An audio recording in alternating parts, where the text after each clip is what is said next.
That's great, Sam. That's great. Now, come on, really square that jaw. Give it to me. More energy, more energy. You're doing so great. Oh, I love it. I love it. Oh, you're so relaxed there. Such a great shot. Oh, he's passed out. He's not breathing, Mike. Well, don't you know, like, first aid or something? No. Well, let's go find someone that does. Okay.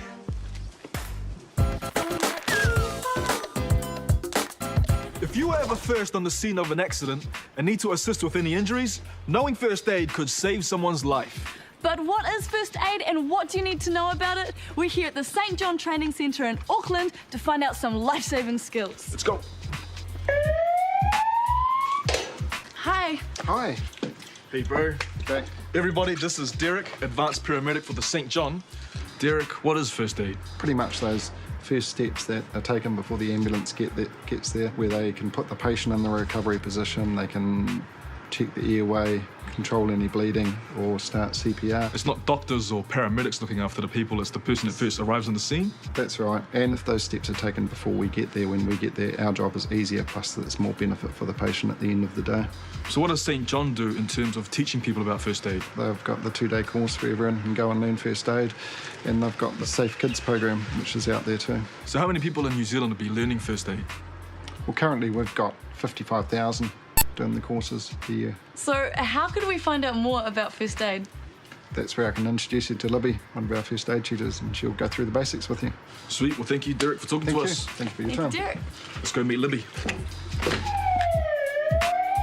Now, Libby, you teach first aid on a regular basis. Have you ever had to do it for real?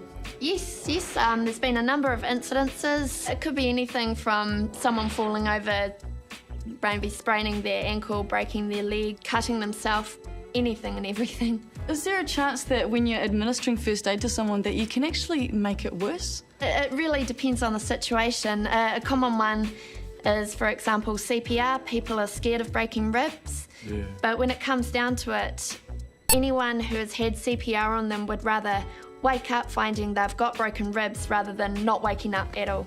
Libby, we haven't got 2 days to do your whole course. What are the basic things that we need to know?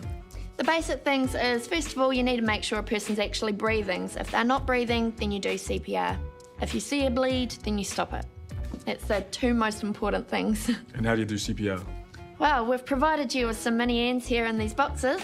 Why are they called mini ants? A male actually lost his daughter and her name was Anne, and no one around her knew how to do CPR.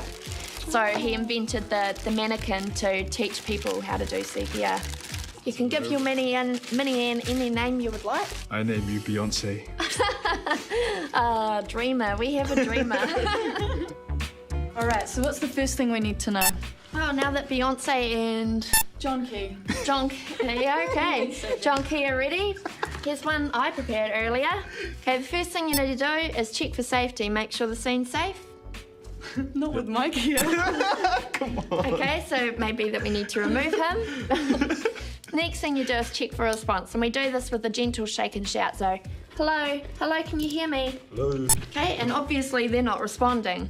Yeah. So it's here that we would call 111. So get an ambulance on the way as soon as possible, because we don't want to deal with this all on our own.